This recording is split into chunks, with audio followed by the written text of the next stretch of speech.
Seorang tentara telah terombang-ambing di Samudra Pasifik selama 5 hari 5 malam, saat hampir kehabisan tenaga dan nyaris mati karena kehausan. Ia melihat sebuah pulau terpencil. Ia langsung melompat ke laut dan menarik rakitnya ke daratan, lalu berlari sekuat tenaga ke tepi hutan.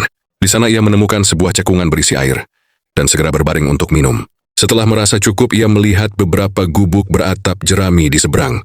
Ia langsung siaga untuk mencari tahu lebih lanjut. Ia melepaskan sepatu bot yang menggantungnya di leher dan berenang diam-diam ke sisi lain. Sesampainya di sana, ia mencabut senjatanya dari punggungnya, lalu mengendap-endap ke belakang gubuk dan memeriksa keadaan. Tapi tidak ada siapapun. Dia melihat jaring ikan yang masih dijemur, dan tanda-tanda aktivitas manusia yang menandakan tempat itu baru saja ditinggalkan. Saat terus menyusuri pulau, sang tentara menemukan sebuah gereja, dan seorang biarawati yang sedang membersihkan muncul dari dalam. Biarawati itu terkejut melihatnya.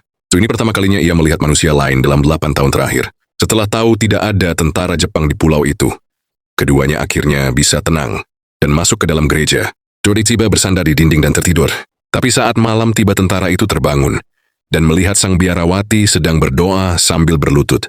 Ia segera memadamkan lilin dan memperingatkan biarawati itu agar tidak menyalakan cahaya malam-malam. Cahaya atau asap bisa menarik perhatian tentara. Si biarawati pun meminta maaf dan memberikan makanan. Tentara yang kelaparan itu langsung menyantap habis makanan yang diberikan. Setelah kenyang, ia menceritakan bahwa ia adalah perwira kapal selam Amerika yang tenggelam karena diserang Jepang. Ia memilih bertahan di pulau itu untuk menghindari kekejaman perang.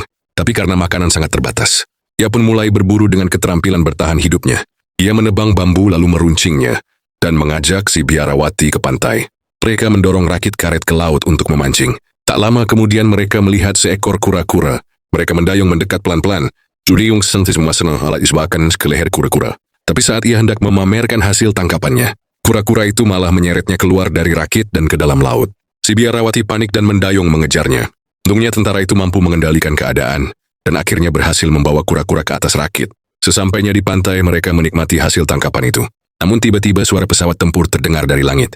Lalu sang tentara segera menutupi tubuh dan si biarawati dengan daun kelapa dan menjelaskan bahwa itu adalah pesawat pengintai Jepang.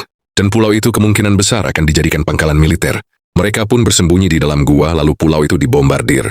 Si biarawati yang tak pernah mengalami perang pun ketakutan mendengar ledakan. Tentara itu menenangkannya hingga ia merasa sedikit aman.